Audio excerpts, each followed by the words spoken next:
How to fix CLR20R3 error in Windows. 1. Download the affected program from the official site. 2.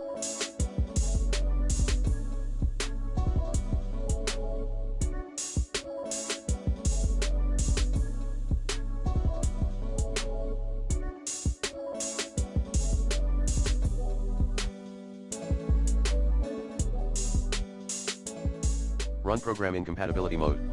Like this. 3.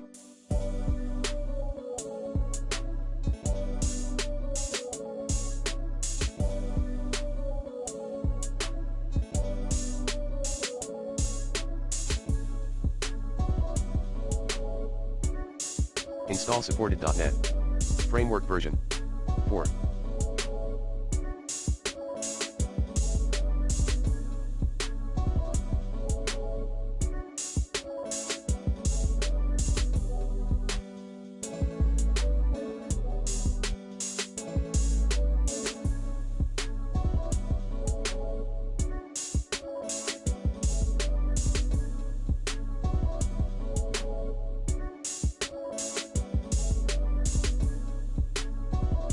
Update Windows.